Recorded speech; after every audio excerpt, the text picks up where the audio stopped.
Today, we're going on a journey to unlock the heart of Filipino culture. We're going to look past the surface to really understand the values that shape everything, from a simple everyday gesture to the very core of a national identity. So, to get us started, I have a little puzzle for you. Okay, just think about this for a second. Let's say you need to show a friend where you left your keys, but your hands are full carrying groceries. How would you point to them? How would you get it done without using your hands or fingers? Well, if you were in the Philippines, the answer would be pretty simple. You just use your lips. It's a really common, subtle gesture called nguso. You just pucker your lips and kind of jut them out in the direction you want to point. It's super efficient, and you see it absolutely everywhere. And that one little gesture right there shows a fascinating cultural difference. In a place like the US, pointing with your index finger is completely normal, right? But in the Philippines, pointing that same finger directly at a person can be seen as pretty rude, maybe even aggressive. So nguso becomes the smoother, more polite way to do it. This is all part of a much bigger picture when it comes to nonverbal cues. Generally, Filipino body language is more laid back, more expressive, especially when you compare it to the more formal, constrained style you might see in Japan. And even something like eye contact means something totally different. While it might signal honesty in parts of the Middle East, in the Philippines, you'd often avoid direct eye contact with elders as a sign of deep respect. These little actions, they're like windows into much deeper cultural values. So yeah, these gestures are really just the tip of the iceberg. They're the physical signs of some really deep underlying values. So now let's look at the customs you can actually see playing out on the surface of daily life. And a perfect example of this is Mano. It's this beautiful gesture where a younger person takes an elder's hand and gently touches it to their forehead. It is such a powerful physical display of respect for wisdom and for age. It's way more than just a hello. It's like receiving a blessing and acknowledging the entire family and community structure. Okay, but this is where things start to get a little tricky. When we try to translate some of these core Filipino values into English, we run into some major problems. So let's take the concept of Hiya. The most common translation you'll find is just shame. But does that really capture the whole story? I don't think so. And we see the same exact problem with Utang and Loob. It almost always gets translated as a debt of gratitude. But that makes it sound so transactional, doesn't it? Like it's a favor that you have to repay, creating this heavy sense of obligation. But again, you gotta ask, is that the full picture? And one more for you, pakikisama. This is often described as the need for smooth interpersonal relations. From the outside, that can look like just conforming or going along with the group to avoid any conflict.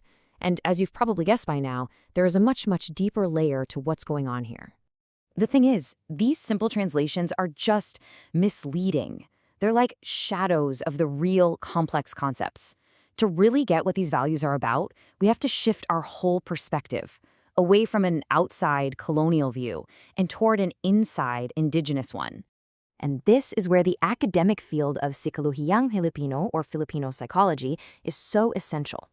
It was pioneered by the psychologist Virgilio Enriquez, and the whole approach insists on understanding the Filipino consciousness from within, using the culture and the language itself as the main tools.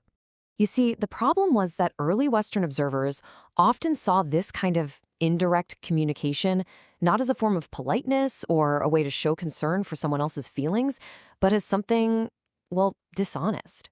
It's a classic case of cultural misinterpretation. So let's go back and re-examine those values. From this indigenous perspective, Hiya isn't some negative, crippling shame. It's actually a sense of propriety. It's about knowing your place in a situation, acting with dignity, and just being sensitive to the people around you. It's a positive, guiding social principle. And it's the same story for Utang na Loob. It's not this burdensome debt. It's a deep sense of gratitude and solidarity. It's a recognition of a shared human connection, a beautiful thing that strengthens relationships and binds communities together. Yeah, a favor might be returned, but it's not a transaction. It's an affirmation of that relationship. And then there's Bahala. Now, this one is often mistaken for a kind of fatalistic, whatever happens, happens kind of attitude. But its real meaning is pretty much the exact opposite. It's an expression of determination and risk-taking. It's what you say after you have done everything you possibly can, as you courageously face whatever comes next. It's not about giving up, it's about gearing up. Okay, so we've corrected some of these big misconceptions. But what holds them all together? I mean, these values aren't just a random list of personality traits. There is a single, powerful concept at the very center of it all that explains everything else.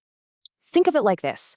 Hiya, Utang na Loob, and pakikisama, they all stem from one single place. They're like branches growing from the same cultural trunk.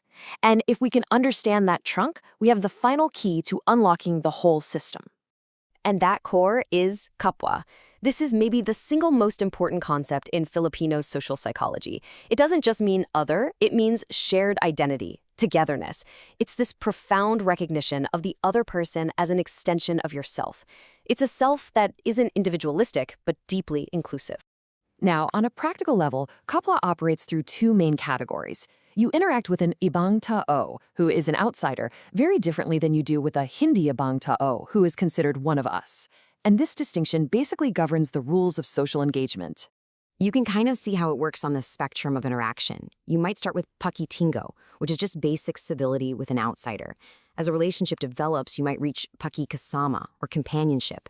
But those deepest levels, like mutual trust and eventually pakiisa, which is like complete oneness, those are reserved to the people you consider hindi abang tao, one of us. So how does a culture that's built on such deeply communal values handle our modern, hyper-connected, and, let's be honest, often individualistic world? Let's take a look at how these traditions are being preserved right now.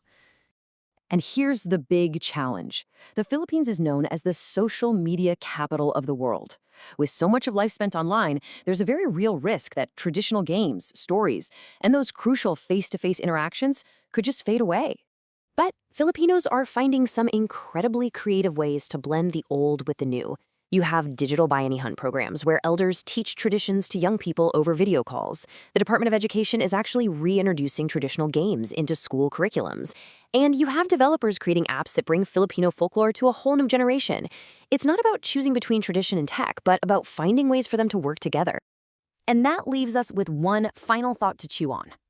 In a world that so often emphasizes the individual above all else, what can we all learn from a culture whose core value, kapwa, is built on the profound idea of a shared self? What lessons can that kind of togetherness offer all of us today?